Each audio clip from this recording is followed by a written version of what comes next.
Hi friends, स्वागत आहे तुमचं दीपाली कुक स्टुडिओमध्ये। आज मी तुम्हाला मँगो शिरा बनवून दाखवणार आहे। मँगो शिरा बनवण्यासाठी मी काय काय साहित्य घेतलंय ते आधी आपण पाहूया। इथे 1 वाटी बारीक रवा घेतलेला आहे, साजूक तूप घेतले 4 चमचे, 1 वाटी साखर घेतलेली आहे, ड्रायफ्रूट, वेलची पावडर बारीक केलेली आहे साखरेमध्ये, अर्धा ग्लास दूध घेतलेला आहे आणि मँगो इथे मिक्सरवरती असा बारीक करून घेतलेला आहे। इथे मी एक कढई घेतलेली आहे। आपण गॅस चालू करू, कढई व्यवस्थित गरम होऊन देऊया। कढई आपली व्यवस्थित गरम झालेली आहे। आपण जे 4 चमचे साजूक तूप घेतलेलं आहे ते घालूया। सर्व तूप आपण घालून घेऊ। तूप व्यवस्थित गरम होऊन देऊ।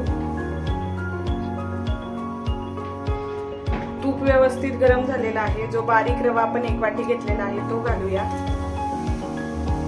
छान असा रवा भाजून घेऊ तुपामध्ये। बारीक गॅसवरती आपण मस्त असा आपला रवा भाजून घेऊया।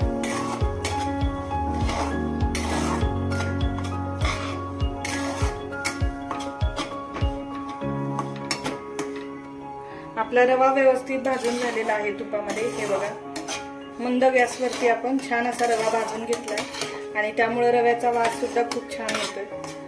हे बघा, आता आपण यामध्ये जो मँगोचा गर करून घेतलेला आहे तो घालूया।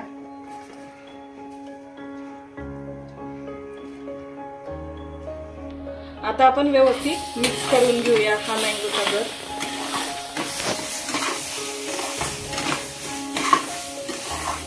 छान असं रव्यामध्ये आपण मिक्स करून घेऊ। हे बघा, हे व्यवस्थित असं मिक्स झालेलं आहे।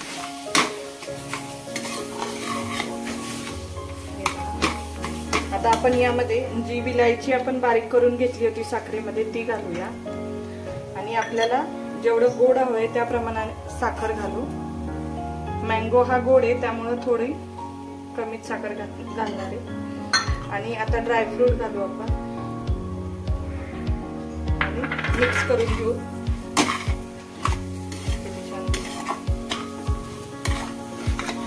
छान असं मिक्स करून घेऊया।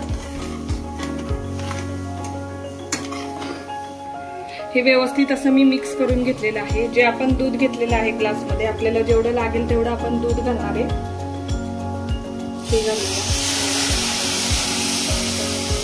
आणि मिक्स करून घेऊ।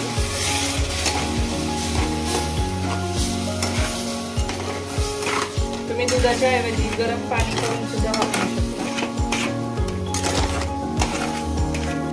हे व्यवस्थित असं मी मिक्स करून घेतलं सर्व आपलं साहित्य आणि छान असं परतवून पण घेतलेलं आहे। आता आपण 2 मिनिटे झाकण ठेवून व्यवस्थित असं शिजवून घेऊया।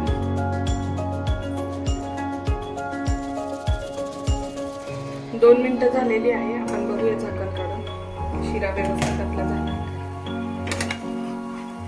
हे बघा, किती छान असा शिरा झालेला आहे आपला मँगो शिरा आणि वास सुद्धा खूप छान येतोय। थोडंसं आपल्याला तुपाचा वापर जरा जास्त करायचा आहे जेव्हा आपण मँगो शिरा बनवणार आहे तेव्हा। तरी पण तुम्ही तुमच्या आवडीनुसार कमी जास्त करू शकता। आता आपण एका प्लेटमध्ये काढून घेऊया। हे बघा, खूपच सुंदर आणि मस्त त्याचा सुगंध सुद्धा खूपच छान येतोय। आपण आता काढून घेऊ। या प्लेटमध्ये मी आपला मँगो शिरा काढून घेतलेला आहे। खूपच छान असा आपला मँगो शिरा तयार झालेला आहे। आपण ड्रायफ्रूट टाकूया थोडेसे। तुम्ही बघू शकता किती मस्त आपला मँगो शिरा तयार आहे।